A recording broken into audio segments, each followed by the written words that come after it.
Olá, viajantes! Bem-vindos ao Antropocast, um podcast que vai te levar a singrar os mares da antropologia. Eu sou Fred Lúcio e vou acompanhá-los por essa maravilhosa viagem pela ciência do ser humano. Em nosso percurso, vamos parar em pequenas ilhas do conhecimento, sempre ancorados por uma pergunta que orientará a nossa exploração. Prontos para embarcar comigo? Então vamos nessa, pessoal!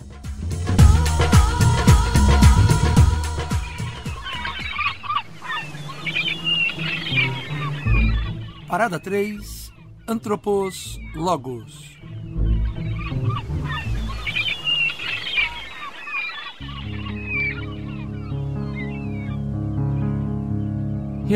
Trechos de Família Humana, Maya Angelou.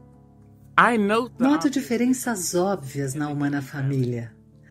Alguns de nós são sérios, outros florescem na alegria. A variedade de tons de nossa pele confunde, surpreende, deixa aturdido. Marrom e rosa e bege, púrpura e moreno e azul e lívido. Naveguei pelos 7 mares numa viagem global. Vi todas as maravilhas do mundo, mas ainda não encontrei um homem universal. Conheço 10.000 mulheres, Jane e Mary Jane chamadas, mas não vi 2 que fossem realmente igualadas. Amamos e perdemos na China. Sobre as plagas da Inglaterra choramos. Rimos e lamentamos na Guiné. Na costa da Espanha prosperamos. Buscamos sucesso na Finlândia. No Maine nascemos e morremos. Em coisas menores diferimos. Nas maiores nos parecemos. Noto diferenças óbvias em cada forma e tipo. Mas somos mais iguais, meus amigos, do que desiguais. We are more alike, my friends, than we are unalike.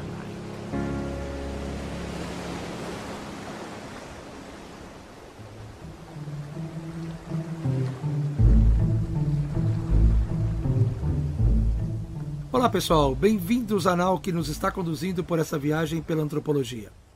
Estamos ainda no início. Nas nossas 2 paradas anteriores, nós falamos sobre o fazer das ciências humanas e refletimos sobre alguns pressupostos importantes para se entender o próprio fazer antropológico. Nesta parada, nós vamos fazer uma breve reflexão sobre o que está por trás do nome antropologia. Eu pretendo refletir com vocês como é possível extrair da etimologia de uma palavra algumas informações profundas e belas reflexões que estão relacionadas ao seu sentido preciso. Quando eu comecei a me aproximar da antropologia há cerca de 35 anos, ela era muito pouco conhecida fora dos círculos acadêmicos. Eu mesmo levei algum tempo para conhecer com um pouco mais de profundidade. Eu cursava filosofia e dentro da faculdade de filosofia é que, por uma série de acasos, eu me aproximei da antropologia. O antropólogo norueguês Thomas Eriksson explica que, por essa época, lá por meados dos anos 80, ela era uma pequena matéria universitária ensinada em pouquíssimos países. Ela era vista por quem é de fora como uma área totalmente esotérica, esquisita, estranha. Ao mesmo tempo, ela era tomada pelos seus praticantes como um tipo de conhecimento sagrado, guardado por uma comunidade de devotos, como se fosse uma seita, uma religião. Era realmente uma coisa para poucos. E é curioso como até hoje é mais ou menos assim. Embora o conhecimento sobre antropologia tenha crescido bastante e ela tenha ocupado um espaço maior na sociedade, ainda hoje eu converso com alguns amigos, pessoas próximas até, e elas têm dificuldade muito grande de entender exatamente o que a gente faz. O que estuda um antropólogo? Qual é, por exemplo, a diferença entre um antropólogo e um sociólogo? Como eu disse no episódio anterior, as pessoas confundem, inclusive quando eu vou dar entrevistas para canais de televisão. Não sabem como me acreditar. Nós continuamos a ser bichos estranhos, esquisitos. Olha só, enquanto eu fazia essa narrativa, eu estava me lembrando de um filme da cineasta brasileira Laís Bodansky, um filme chamado As Melhores Coisas do Mundo. É um filme sobre o universo da adolescência, que tem um personagem que tem um pai homossexual assumido, gay. O garoto tem um problema muito grande em aceitar a homossexualidade do pai. E há uma cena em que ele está conversando no ônibus com uma amiga e, num determinado momento, ele fala uma coisa muito interessante, que ilustra bem esse meu argumento de como os antropólogos são vistos como estranhos. Vamos ouvir o diálogo da cena para vocês verem do que eu estou falando. Sua vez. Jura que você não conta?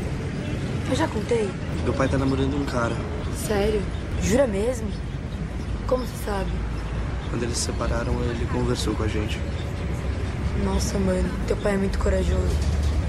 Carol, você não tá entendendo. Meu pai é gay. Tá, mano, e o meu que é antropólogo? Meu, sei que é estranho de falar isso, mas podia ter ficado pra sempre escondido no armário.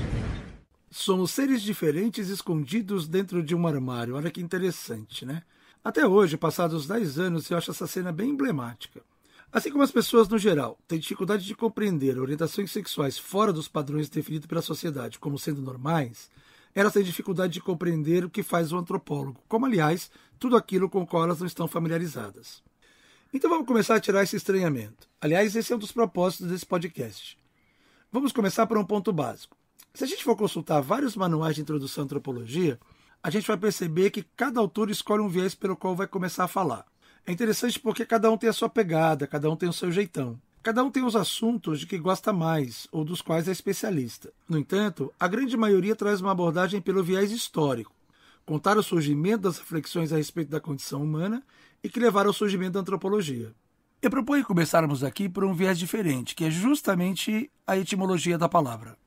Eu quero pontuar um aspecto que eu considero importante, a partir da minha experiência de lecionar antropologia para não especialistas em ciências sociais. No geral, esses manuais introdutórios de antropologia acabam não se detendo muito sobre a etimologia. Passam por cima como uma coisa superficial. Não dão muita importância para isso. Eu acho isso um problema porque, na minha opinião, a etimologia da palavra antropologia esconde uma série de questões importantes sobre o fazer da disciplina e sobre duas de suas características mais importantes, que é o fato de ser uma ciência e também, claro, o seu objeto de investigação, o seu objeto de estudo. Eu entendo que as palavras, especialmente no campo científico, têm sentidos muito profundos, para além daquilo que elas aparentam designar. E a gente vai ver que isso ocorre com a antropologia. O primeiro aspecto importante que eu gostaria de ressaltar é pensar que a maioria das pessoas conhece a palavra e sabe o seu significado. Então, elas vão buscar na raiz etimológica uma possível explicação sobre essa ciência para ter pelo menos uma ideia do que ela é. Antropologia é o estudo do homem, como a gente já viu em episódios anteriores. E tem um outro aspecto que eu acho importante, que me faz começar pela etimologia, é que a própria palavra esconde uma profundidade do fazer antropológico sobre a qual a gente precisa refletir. Ou seja, analisar de maneira mais profunda a composição da palavra antropologia vai nos levar a uma série de elementos extremamente importantes sobre o fazer antropológico e sobre o que é antropologia de fato. É exatamente nisso que reside a distinção que eu gosto de enfatizar nas minhas aulas entre palavra e conceito. Vamos falar um pouquinho sobre isso. Partindo da ideia de que as palavras apenas designam o que as coisas são, mas não as explicam, quando nós respondemos à pergunta o que é antropologia, dizendo que é o estudo do homem, como a maioria das pessoas acaba fazendo, nós estamos nos atendo apenas à dimensão da palavra. Estamos designando o que a antropologia é, mas não estamos definindo e muito menos explicando o que ela é. Numa proposta como a desse podcast, o que nós precisamos é de uma explicação mais densa do que seja de fato a antropologia. Aí a gente precisa entrar na dimensão do conceito. O conceito, eu costumo dizer, é uma explicação detalhada, densa e aprofundada sobre o que a coisa designada é. Aí, de fato, nós estamos explicando. Então, vamos lá. Se a gente viu que a palavra antropologia é formada por dois radicais gregos, anthropos e logos, que aqui no caso vira o sufixo logia, vamos começar com a ideia presente no radical que finaliza a palavra, logia, que nos remete ao conceito de logos da filosofia grega e que, por sua vez, remete à fundamentação dos pressupostos epistemológicos da antropologia. Isso tudo está vinculado à ideia de ciência, com tudo que envolve a produção do pensamento científico. Vamos fazer uma pequena digressão filosófica na Grécia pré-socrática para a gente desenvolver melhor esse argumento. Um dos grandes achados da filosofia grega foi a descoberta de que o universo, o mundo, a natureza, tem um ordenamento, um regramento. Ou seja, funciona segundo leis, segundo regras universais. Simultaneamente, pessoal, eles descobriram que também o pensamento humano tem um ordenamento, um regramento. Ou seja, e igualmente funciona segundo regras. A esses ordenamentos, tanto da natureza quanto do pensamento, eles chamaram logos. E é assim que nós podemos dizer que tanto a natureza, o universo, quanto o pensamento humano possuem uma lógica, uma racionalidade. E é justamente a conexão entre o logos do universo com o logos do pensamento humano que permite que nós possamos explicar e compreender as razões de ser das coisas, dos fenômenos, dos acontecimentos. Nesse sentido, a explicação e compreensão estão interconectadas por meio de uma lógica objetiva, aquela dos fenômenos em si, com uma lógica subjetiva, aquela do sujeito do pensamento. Vejam vocês que estamos falando aqui das bases sobre as quais se ergue todo o edifício científico que conhecemos. E isso remonta à era da filosofia grega pré-socrática. Essa é, pessoal, na minha opinião, uma das grandes chaves da contribuição dos gregos antigos para o mundo, porque é justamente a chave que abriu as portas para todo o desenvolvimento da filosofia, da ciência, do desenvolvimento do pensamento, tudo que sempre foi necessário para a gente ancorar o desenvolvimento tecnológico no mundo. Aqui vale a pena a gente pontuar só o seguinte: nós priorizamos essa ancestralidade, greco-romana da formação do nosso pensamento científico e filosófico só por uma questão de dinâmica histórica e política dos últimos 2000 anos. A gente está falando aqui da construção de povos, de culturas, que envolve aí conquistas, dominações, formação de impérios, e que produziram o nosso mundo atual. É um jogo, A gente precisa olhar a história como um jogo desses conflitos todos que foram configurando as nações e os povos até resultar no que a gente conhece hoje. Nós temos no mundo contemporâneo, sobretudo no que diz respeito ao pensamento e à construção da ciência, uma herança greco-romana. Isso é inegável. Mas é muito importante a gente pontuar que, desde a mais remota antiguidade, sempre houve tentativas de construção de interpretações dos sentidos para o mundo, para a natureza, de uma forma mais organizada e sistemática. Afinal de contas, vamos lembrar que, desde que o ser humano é ser humano, ele transforma a natureza para atender a seus objetivos e às suas necessidades. E isso sempre envolveu um investimento no conhecimento de como a natureza funciona, de como as coisas funcionam, para que se possa transformar as coisas para obter o máximo de rendimento possível. E isso acabou gerando, ao longo de milhares de anos, um grupo de pessoas que sempre ficou interessado em saber como é que as coisas funcionam para poder aprimorar essas intervenções da natureza. Então, a gente tem registros pela história de que civilizações até mais antigas que a grega já investiam em alguma forma de conhecimento mais sistemático sobre como a natureza funciona. Não só para explicar tragédias e coisas que aconteciam sobre eles, mas também para aprimorar essa relação instrumental, utilitária que o ser humano sempre teve com a natureza. Agora, como a gente vai discutir em um episódio um pouquinho mais à frente, nessas sociedades mais antigas, inclusive na Grécia pré-socrática, isso sempre esteve misturado com a religião, ou seja, não havia muita fronteira entre a explicação religiosa e essa explicação um pouco mais, vamos chamar de um pouco mais racional. Essa separação mais clara e evidente, entre a explicação religiosa e a explicação mais filosófica e científica, de fato só começou a acontecer, pelo menos é o que os registros apontam, na Grécia pré-socrática. Reforço que a gente vai discutir isso um pouquinho mais para frente num episódio em que a gente vai falar sobre como era esse embate entre ciência e religião no Iluminismo. Vejam que interessante a influência que teve sobre a própria Grécia pré-socrática algo que acontecia no Egito Antigo. Entre os egípcios antigos, havia um deus do conhecimento, da sabedoria, da lógica, da escrita, o deus Tote. A figura dele era associada à lógica organizada do universo. Isso aí que eu estava justamente falando sobre os gregos. Então vejam que, embora os gregos tenham se notabilizado por isso, compreender que o universo tem uma lógica, entre os egípcios isso não era novidade. Aliás, é bom a gente lembrar também que muito da inspiração para o desenvolvimento da filosofia e do conhecimento científico na Grécia Antiga, na Grécia pré-socrática, veio do Egito e também de outras civilizações, até mais antigas que a grega. Mas esse é assunto para uma outra viagem. Vamos regressar ao nosso ponto da Grécia pré-socrática, que é o que nos interessa mais objetivamente aqui. Quem já teve noções básicas de filosofia se lembra que lá por volta de 800 a.C., ou seja, há quase 3.000 anos, o surgimento dessas correntes do pensamento que propunham essa nova forma de compreender o mundo, e dentro dele nós seres humanos, provocou uma reação muito forte no pensamento mítico vigente. Porque no cenário da Grécia Antiga, a explicação das coisas, dos fenômenos, sejam eles humanos ou não, tudo vinha dos mitos, sustentados pela religião.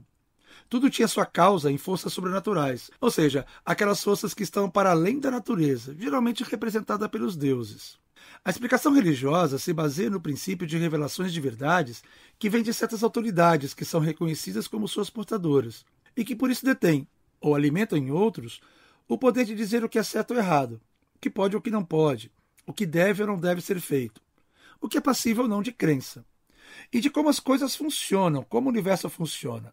E a relação que as pessoas têm com essas verdades religiosas é uma relação de crença, de fé. Isso porque, para as verdades religiosas, não há necessidade de uma explicação, de uma demonstração. Basta que uma autoridade reconhecida pelo grupo afirme e pronto, está estabelecido. Essa dinâmica é parte integrante da estrutura do fenômeno religioso, onde quer que ele exista, inclusive hoje. Sejam as grandes religiões monoteístas, as religiões politeístas dos antigos impérios, ou mesmo as religiões das sociedades menores, como os povos indígenas brasileiros, sociedades africanas ou polinésias. O problema, pessoal, é que com a descoberta do logos, ou seja, desse ordenamento das coisas, a base da explicação passa a residir nas próprias coisas e nos fenômenos em si, que para ser compreendidos precisam ser pesquisados, investigados e analisados para que as relações de causa e efeito que acarretaram a sua existência sejam descobertas. Como a gente viu antes, nós estamos falando então da lógica das coisas, ou, para usar a vertente romana da palavra, que é derivada do latim, da sua racionalidade. Dessa maneira, tudo pode ser explicado, pode ser demonstrado pela via racional, não mais pela via sobrenatural. Então, a construção do conhecimento, o estabelecimento de verdades, não vem mais das autoridades religiosas, mas vem do processo de exercício da racionalidade, ou seja, do logos, que leva à construção do conhecimento. Isso, pelo menos em tese, é acessível a qualquer pessoa que, como diria Platão na República, exerça a filosofia, ou seja, exerça a sua capacidade de pensamento, de raciocínio, de investigação lógica, podendo ter acesso livre e direto ao conhecimento sem necessidade de intermediários, né? Então, pessoal, observe como tudo isso que eu acabei de refletir está contido no sufixo logia da palavra antropologia, como de resto está também em sociologia, biologia, psicologia. Então aqui a gente aprendeu a complexificar um pouco a ideia de logia, que a gente aprende a associar apenas ao estudo, de forma genérica e até mesmo superficial. Até porque, pessoal, nossa ideia de estudo no senso comum é muito diferente daquela do cientista.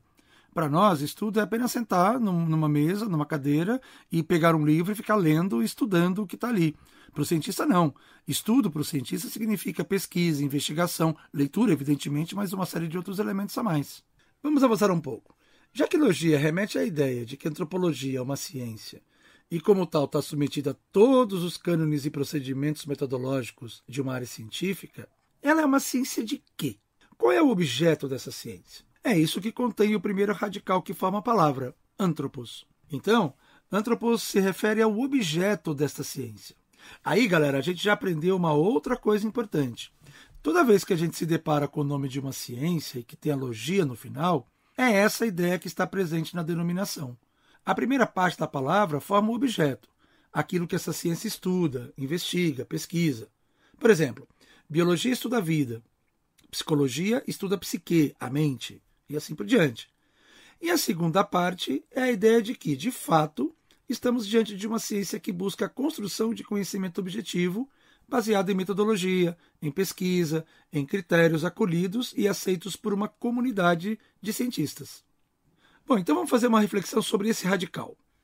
Antropos é um termo grego que se refere a ser humano, humanidade. Ela remete a uma generalização que posteriormente foi comprovada pela biologia darwinista, no século XIX, e pela genética. Somos todos uma mesma espécie. Pertencemos a um universo gigantesco de seres que são englobados nessa mesma categoria.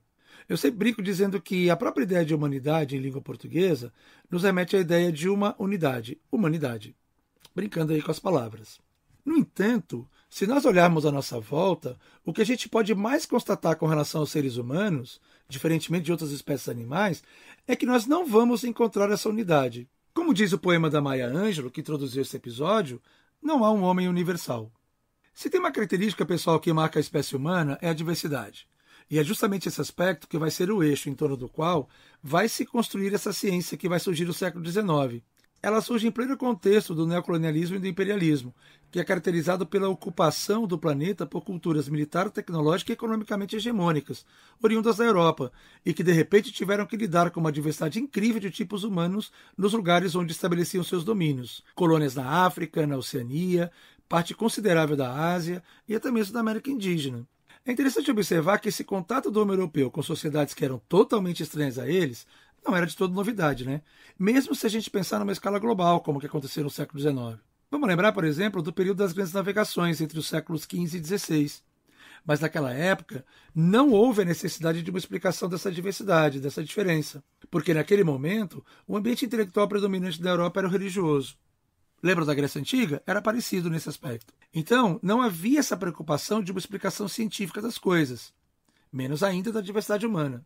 No século XIX, ao contrário, a gente já tinha passado por todo o movimento iluminista do século XVIII, que recuperou a necessidade de uma sociedade fundada na racionalidade, na explicação científica, no império da filosofia e do pensamento científico, gerando, por exemplo, o positivismo, que é um forte movimento de pensamento na virada do século XVIII para o século XIX. E esse ambiente de pensamento impôs a necessidade de uma explicação científica sobre a diversidade humana.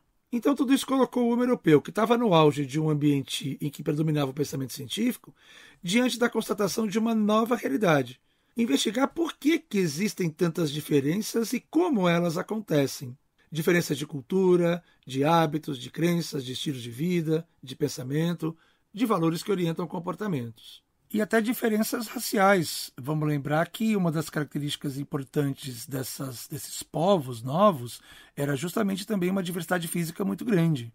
Um outro aspecto que eu queria lembrar, pessoal, e que a gente vai desenvolver mais para frente em outros episódios, é que a gente não pode esquecer que no século XIX, a ciência máxima que tematizava, que falava sobre o ser humano, era a biologia, por meio da teoria evolucionista, que tinha Darwin como um dos seus principais e mais famosos articuladores e propagadores.